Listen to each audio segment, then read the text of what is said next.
Hi ladies, my name is Crystal and I am doing this video for the Get to Know You video on the private Facebook page called TTC all the time. Sorry, I couldn't get that out. My name is Crystal, and for those of you who don't know me, I have a YouTube channel and I also have a blog that I do. The blog is called The Redhead Files, and my YouTube channel is Crystalline. So anyways, I am 29 years old. Sorry, I almost said 30. I'm going to be 30 in March, and my husband is going to be 32 in September. We met when we were in high school. I was a freshman and he was a senior. Or no, I'm sorry, he was a junior. And so we started dating at the end of my freshman year, and we never stopped. So we got engaged and married in 2003. So we have been together, we've been married 9 years and have been together for a total of 14 years. So we've had a long time together. It's been fun. It's been great. We have been trying to conceive since 2005-ish, 4-ish, the end of 2004, beginning of 2005. At this point, I have done everything except for in vitro fertilization. I've had 3 miscarriages, with my most recent miscarriage was in November, and I got pregnant in September on my very first IUI. I was able to get pregnant 2 other times on my own, but miscarried each time at 7 weeks. So anyways, I got pregnant in September. Sorry, I'm trying to remember all the dates and everything. I got pregnant in September. We did the IUI on like September 13th, and I found out on my husband's birthday, September 27th, that I was pregnant. So we were extremely just over the moon. It took us a long time to get that pregnancy. So it was just, we were beside ourselves, happy, just so happy.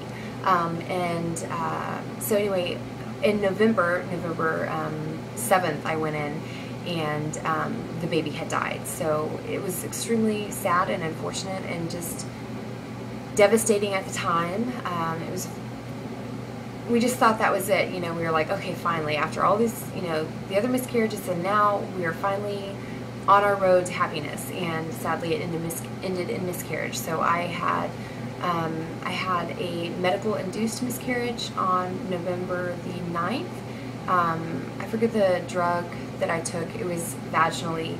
I did that, and it was pretty intense. I mean, it was several days of intense cramping and just passing of the fetus and everything, the tissue, all of it, it's intense. But anyways, that happened in November, and so with the recommendation of my RE, she said to go ahead and wait 3 months. And so we did, and I was so devastated by that loss that I had to take 3 months off. Emotionally, I just could not do it. I could barely function. I mean, it was sad. It was so sad. And I think back to how sad I was during that time, and I just feel sad for myself. But I feel much better now.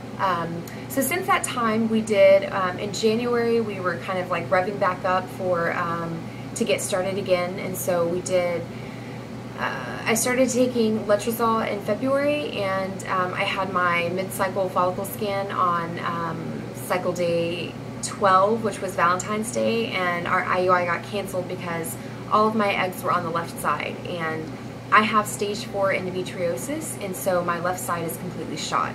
My ovary makes eggs, which is great, so we're going to save that for in vitro, but after I either have a child or don't have a child, I'll have to have surgery and have them go in and remove the left tube and possible ovary, because I had a 7-centimeter cyst removed, or an endometrioma removed from my ovary last year, this time July last year, and so she wasn't able to get all of it, and I had tons of scar tissue adhesions and everything. So she did say that, when the time comes, I will need to get the left side taken out. So that's why we can't, that's why we canceled the IUI. So we did cancel that one, wound up doing an IUI in March because I was on the right side of my ovaries, and that IUI failed. Oh, I was so pissed, I was so crushed. What did we do? We had to take April off because we were on the left side, and then we did our 3rd IUI in May.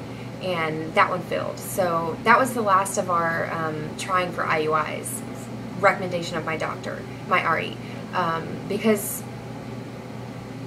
of the severity of my endometriosis.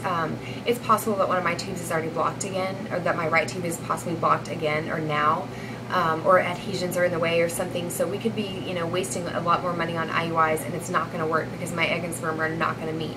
So we talked about doing an injectable cycle, but we don't want to do that because the endometriosis, again, is so bad that my left ovary will not make it through the stimulation, the stems, and stuff like that. It would not be advised. So, and I don't want to waste money on that because injectables are expensive. So basically, we have been recommended to do IVF at this point. So that is kind of where we're at. I found that out at the end of June that's what we were going to have to do. So in the meantime, I'm supposed to do two things because I've been having a lot of pain from the endometriosis on my left side, like during sex and like just different times throughout the month, cramping and stuff like that, and bleeding in between. And so I either need to go back on birth control and see if that helps control it, and if that doesn't help with the pain, then I'll have to go on Lupron, which I really don't want to do Lupron because that means menopause. I know that it would probably help somewhat, but I'm not ready to do treatment or anything like that right now, so I don't want to do Lupron. Whatever I have to do, I don't want to do Lupron. So it's either that or I completely, and my doctor says I can do it, but she says birth control probably would be better, but I'm going to attempt to do like a health lifestyle change as far as my food intake and things that I eat, stuff like that, to try to control the endo. So I really don't know what we're going to do with the endometriosis. She doesn't want to do surgery or anything like that right now because we can go in and we'll just irritate it and mess it up, and then she just wants to make sure that I can be healthy by the time that we do in vitro fertilization. And so basically it's going to take at least a year or more. It's going to take a while for us to save the money up. It's $12,000 to $13,000 for in vitro, and that's with the very little insurance coverage that I have. That covers like my office visits. It doesn't really cover anything like for infertility, but my specialty visit is only $50, so that's how much it costs to see my RE versus like $100 or $200. Sorry, I'm getting totally sidetracked on this thing, and I see I'm at 7 minutes and 40 seconds. I'm sorry. I think that's really it in the department of like my history and my husband and I.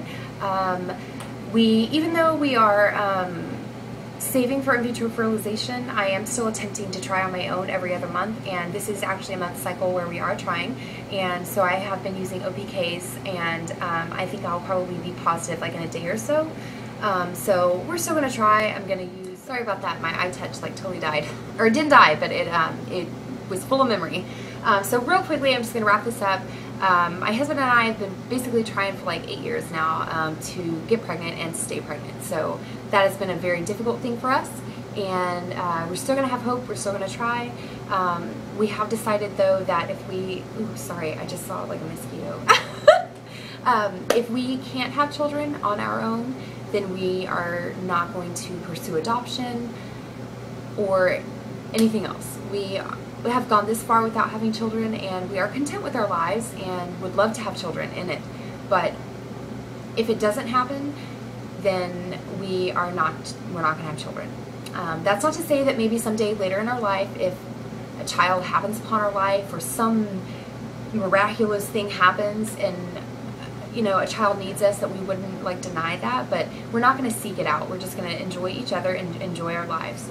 So anyways, thank you all for watching my video. I'm sorry if it ran a little long, and I'm sorry if I'm a little scatterbrained. Have a great day. Bye.